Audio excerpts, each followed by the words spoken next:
Oke, ini untuk membangun semangat kita ya. Ngos-ngosan, Miss. Ngos-ngosan. Bakwannya udah habis jadinya. Lumayan loh, menurunkan kolesterol bakwan.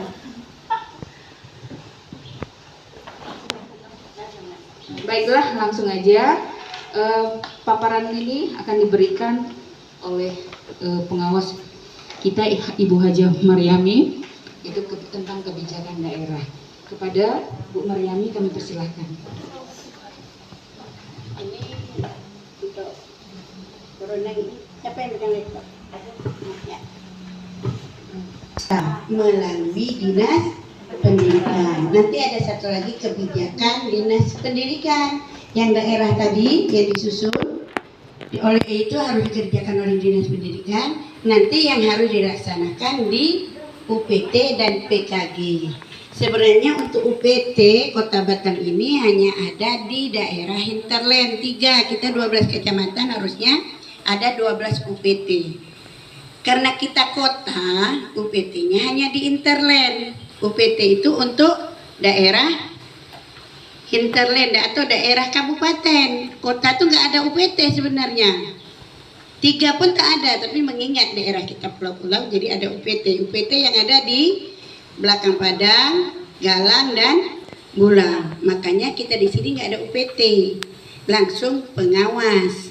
Di sana ada pengawas dan ada UPT, perpanjangan tangan, subdinasnya itu, ya. Jadi kalau kita di kota, ke pengawas langsung ke kantor. Kalau orang yang ada UPT tidak bisa langsung ke kantor, ke pengawas.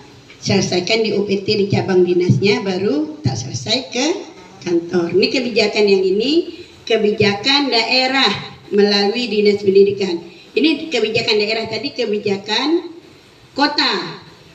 Materi ini yang harus menyampaikan itu Pak Henry Arulan selaku kepala dinas. Jadi ini materinya Pak Henry Arulan yang saya sampaikan. Makanya saya tidak berani ubah. Saya tidak ada buat satu biji pun. Karena memang saya tidak ikut dalam pelatihan dari Kemendikbud yang disampaikan Bu Ana. Yang ikut itu Dinas Pendidikan Pak Henry Arulan, Bu Anissa, Pak Rio dari Dinas. Tambahlah dengan PKG. Sebenarnya saya tidak berkewajiban nyampe ini karena saya tidak ikut. Tapi karena materi ini tadi tidak ada yang nyampai, jadi diminta. Inilah kalau ada hubungan baik, bisa saja ya kan. Kalau tidak saya boleh tak ngambil, boleh nolak, kan bukan saya ngasih pun saya tidak ada tanggung jawab karena saya tak ikut ya. Tapi karena hubungan baik kita semua di gugus Lubuk Baja ini, saya kasihkan materi hanya di Lubuk Baja, di tempat lain saya tidak masuk. Saya diminta, saya tanya, dikirim materi untuk apa ini? Ibu yang nyampaikan ini. Siapa bilang saya nyampaikan saya tidak ikut BIMTEK? Kenapa saya berkewajiban mengimbaskan? Saya hanya datang seremoni pembukaan, habis itu pulang. Kalau saya mau datang, tak datang pun tak apa-apa. Orang saya tak masuk di dalam sistem itu, ya kan? Nah, tapi kan tidak gitu. Jadi hari ini di Batam Kota ada kegiatan yang sama, tapi saya sudah milih sini karena jauh-jauh hari sebelumnya Bu Ana sudah cop ibu yang kami ya. Jadi karena sudah duluan, ya yang belakang tak bisa lah. Harusnya ngalah. Kalau memang mau kita datang jangan hari yang sama kan gitu. Baik, ini materi dari Pak Hendri Arulan. Ayo kita mulai.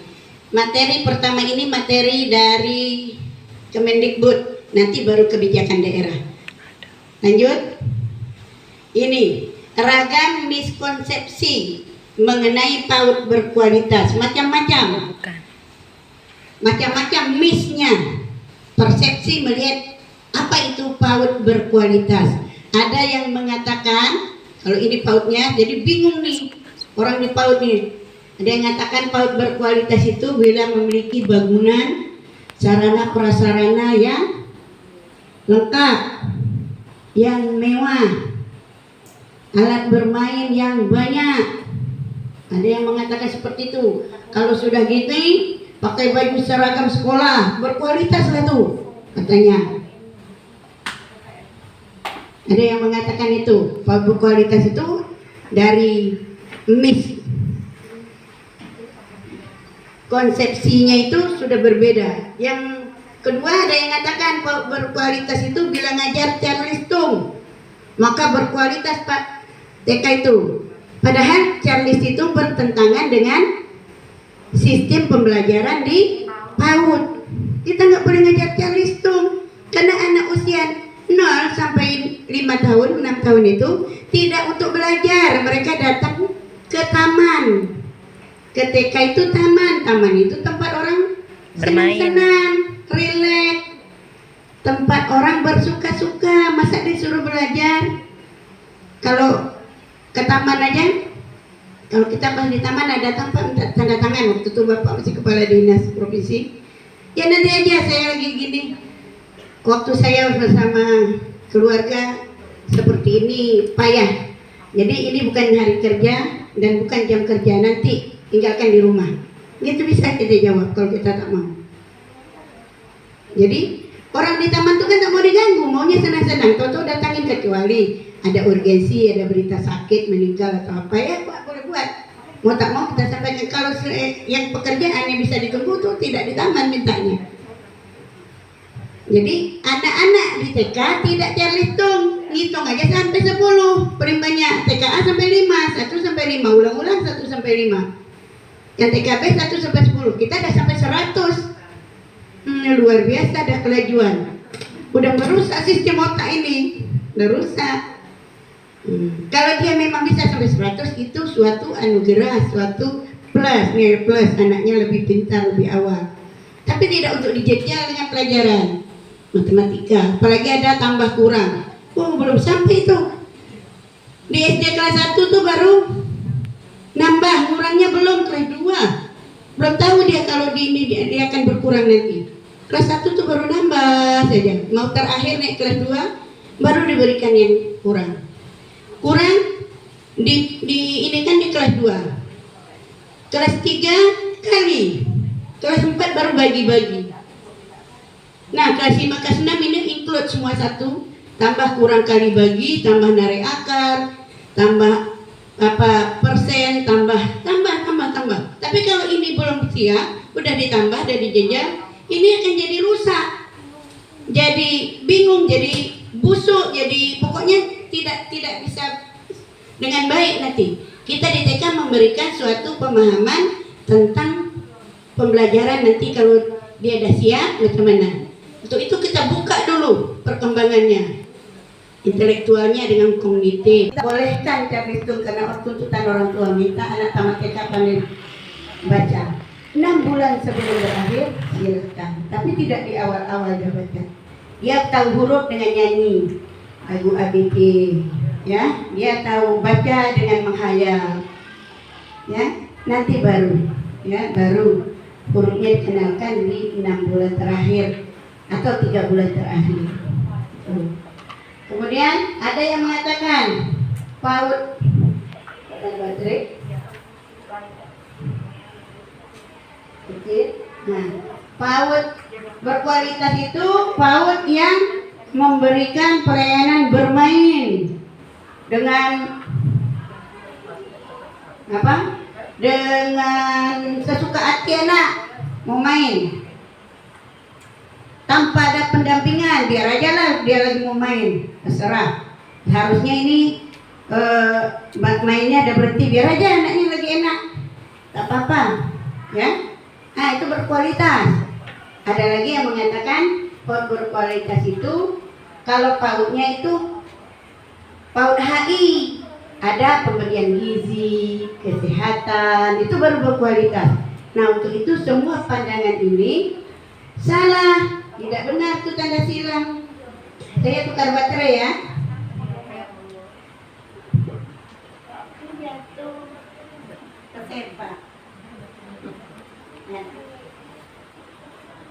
Nah, apa sebenarnya miss? Namanya juga miss konsepnya salah. Nah, kita di sini mau menyamakan konsep lingkungan belajar berkualitas itu bagaimana? Lanjut. Nah, ini apa itu layanan PAUD HI? Sebenarnya tidak itu. Langsung ke PAUD berkualitas tak apa? Kita ikutkan ini. Kalau di tempat lain saya tukar minta yang lain. Karena dari situ kan miss-nya itu tadi yang kita jelaskan harusnya masuk PAUD berkualitas. Tak apa-apa, Bu. Atau ya sudah, kalau Ibu udah maju, oke. Ini PAUD itu sendiri, PAUD. Kalau disebut PAUD itu layanannya untuk pendidikan. Karena dia PAUD, anak usia prasekolah, belum usia wajib, ya kan? Wajib sekolah itu belum usia wajib. Jadi PAUD ini pendidikannya pengembangan. Ini untuk anak usia ini. Kalau HI ada PAUD, ada tambah HI di belakang, ini untuk pengembangan. Pengembangan kalau pendidikan itu isi otak kan? Isi otaknya, kognitifnya jalan ada. Tapi kalau PAUD HI ini untuk pengembangan. Pengembangan tentu badannya harus Sehat. tambah naik, ya. Gizinya harus cukup. Ya, tinggi. Tiap bulan harus diukur, bukan 6 bulan sekali.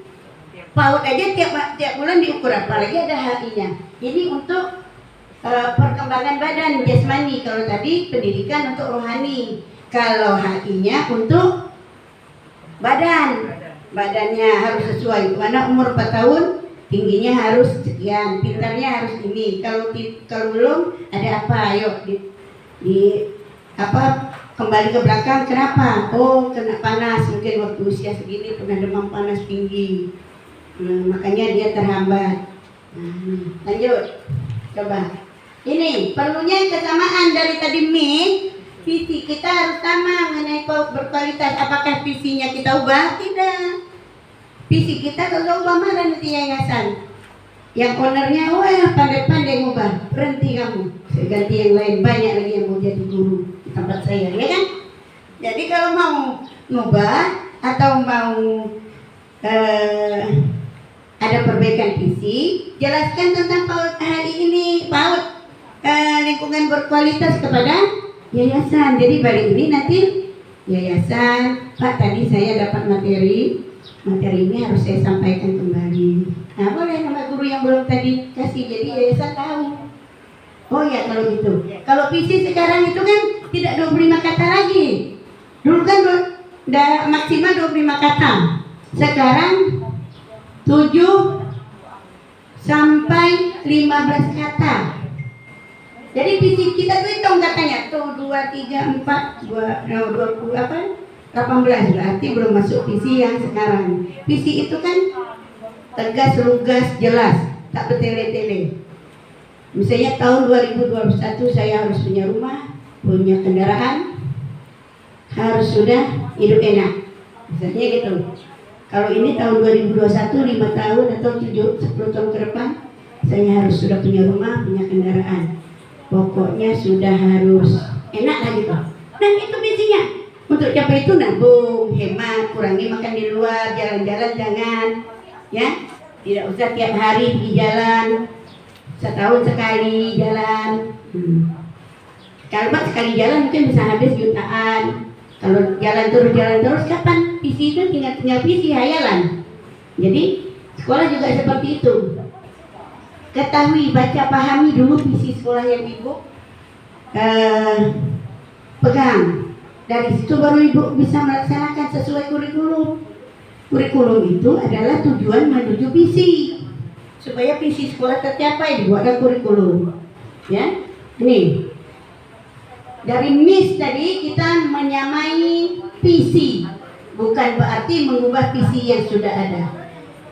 Visi yang diharapkan oleh kementerian adalah untuk memastikan agar satuan pihak seluruh pihak bergerak ke arah yang sama. Jadi sama-sama menuju PAUD berkualitas itu tadi bukan hanya gedung, katanya kan? Bukan pakai baju seragam. Tanpa baju seragam juga bisa berkualitas. Gedungnya biasa-biasa saja bisa berkualitas. Nah, nih. Ada penjabaran mengenai apa yang dimaksud dengan lingkungan atau PAUD berkualitas. Dengan demikian diharapkan satuan ekosistem kita mampu satu memahami makna PAUD berkualitas. Makna PAUD berkualitas itu apa? Bukan pada gedung, bukan pada pakaian, bukan pada Charleston, tapi pada dua aspek nanti, yaitu aspek pembelajaran dan aspek pelayanan, ya. Nah, kita harus memahami makna PAUD berkualitas, paham betul apa itu. Kemudian mengidentifikasi langkah konkret yang perlu diambil untuk menyediakan layanan PAUD berkualitas. Jadi cari, oh ini butirannya nih. Yang jadi kalau PAUD berkualitas itu indikasinya ini. Nanti baru kita kerjakan. Yang ketiga, bergerak dan merefleksikan diri secara berkesinambungan sesuai visi yang disepakati. Jadi semua kita ini diharapkan satu visi nasional menuju ke arah lingkungan belajar berkualitas untuk menjadikan PAUD berkualitas dengan visi yang berbeda-beda tadi, tapi disatukan sudut pandang arahnya. Misalnya kita contoh, kita mau ke sini. Saya dari Batam Center mau ke sini. Ada yang dari Batam Center mau ke sini lewat Sungai Ladi, ya kan? Ada yang saya tadi mutar lewat dari BCS. Nah, lewat sini. Ada yang lagi depan BCS masuk jalan situ. Jalan apa namanya? Jalan tikus. Nah, misalnya kan? Tapi saya tak ngerti, daripada nanti tak dapat, padahal masuk dari situ kan mungkin lebih cepat. Yang penting tujuannya sama, ya kan? Nah, sama-sama mau ke sini dan tidak terlambat. Itu maksudnya. Sama-sama. Jadi visi ini disatukan, mau jalan apapun yang penting sama, tujuannya menuju PAUD berkualitas. Nah, ini payah betul baca ya. Bilang lagi. Apa yang dimaksud dengan PAUD berkualitas tadi? PAUD berkualitas adalah PAUD yang mana memiliki lingkungan yang aman, nyaman, dan mampu memfasilitasi anak agar berkembang dengan utuh. Secara garis besar layanannya dapat dibagi menjadi dua. Jadi aman. Orang tua merasa aman naruh anaknya di kita. Ya, aman berarti meskipun sarana bukan jadi tujuan nomor satu, berarti sekolah itu harus aman. Aman dari penculikan, aman dari kecelakaan kendaraan